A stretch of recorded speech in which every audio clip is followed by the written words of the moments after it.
Hello students, नमस्कार। आज अपन एक नया पेपर पढ़ेंगे जो कि एलएलबी पार्ट 3 का है। Paper number 6, criminology and penology. एक इसमें छोटा सा और सब्जेक्ट रखा हुआ है जिसको कहते हैं victimology. Criminology and penology and victimology. Criminology किससे संबंधित है? क्रिमिनोलॉजी यानी कि अ स्टडी ऑफ क्राइम, ऐसा शास्त्र जो कि अपराध से संबंधित है उसको क्रिमिनोलॉजी कहेंगे। और पेनोलॉजी दंड शास्त्र, अतः इसे क्या कहा जाएगा? जो कि दंड से संबंधित है, अ स्टडी ऑफ क्राइम। विक्टिमोलॉजी किसे कहेंगे? अ स्टडी ऑफ विक्टिम, अतः व्यतीत व्यक्ति से संबंधित जो पढ़ाई है, जो शास्त्र है, उसे कहा जाएगा विक्टिमोलॉजी। पेपर 6 अत्यधिक सिंपल पेपर है और इसे यदि आप पढ़ेंगे तो इसमें कुछ प्रावधान आईपीसी के, कुछ प्रावधान सीआरपीसी के और ज्यूरिस्प्रूडेंशियल एस्पेक्ट इसमें दिया गया है। इसलिए थर्ड ईयर का ये जो पेपर है, इसमें कुछ जो सब्जेक्ट्स हैं वह सेकेंड ईयर से संबंधित है। इसलिए आपको थोड़ा सा यदि आप इसे पढ़ लेंगे तो ये काफी स्कोरिंग पेपर है। अब देखते हैं कि क्रिमिनोलॉजी मतलब क्या हुआ।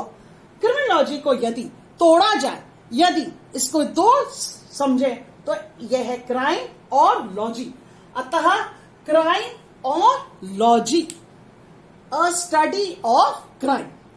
अगर इस एस्पेक्ट को देखा जाए कि क्राइम मायने क्या हुआ, तो एक अपने आप क्वेश्चन बन जाता है, सिंपल एलिमेंट्स ऑफ क्राइम, अपराध के मुख्य तत्व। अपराध के मुख्य तत्व आप ऑलरेडी सेकेंड ईयर में पढ़ चुके हैं। तो अपराध के मुख्य तत्व क्या हुए? एक्ट, अतः एक्ट एंड ओमिशन, और यू कैन से एक्ट और ओमिशन। कृत्य या कार्य लो, यदि कोई ऐसा कार्य नहीं भी किया गया है तो उसे ओमिशन कहा जाता है। एक ड्यूटी थी और वह कार्य नहीं किया गया तो उसे ओमिशन कहा जाएगा। और सेकंड एलिमेंट बहुत इंपॉर्टेंट है, वह क्या है? मेंस रिया, अतः उसे क्या कहा जा सकेगा? आपराधिक आशय या दुराशय। आपराधिक आशय किससे संबंधित हुआ? इंटेंशन से संबंधित हुआ। आशय अतः इंटेंशन। तो दो एलिमेंट क्या हो गए? Act and mains Riya. Mains रिया किससे संबंधित हुआ? इंटेंशन से। यहां एक और चीज आ सकती है, क्या इंटेंशन और ऑब्जेक्ट अलग अलग हैं? तो आशय और उद्देश्य क्या अलग अलग हैं? ये आईपीसी में आप पढ़ चुके हैं।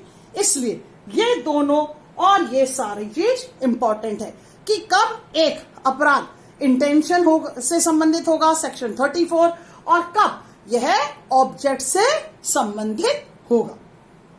इसमें और भी इंपॉर्टेंट एलिमेंट्स हैं। किसमें? क्राइम से। तो पहला है एक्ट, दूसरा है मेंस रिया, और तीसरा क्या होगा?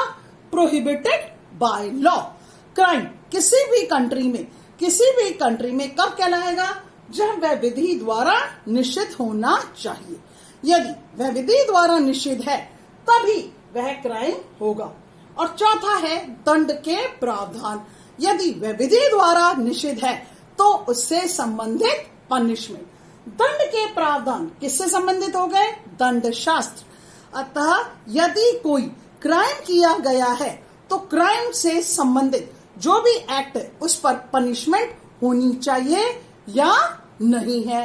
तो यदि पनिशमेंट के प्रावधान है, यदि दंड के प्रावधान है, तो स्टडी किससे कहलाई? पनिशमेंट से।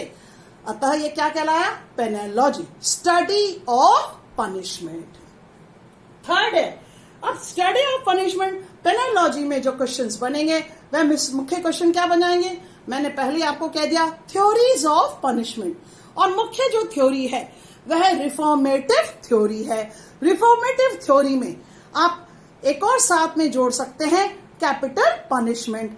अभी हाल ही में जब फांसी के प्रावधान जो इंडिया ने किया उसमें इससे संबंधित क्वेश्चन आएगा और आपको नए केसेस बताने हैं।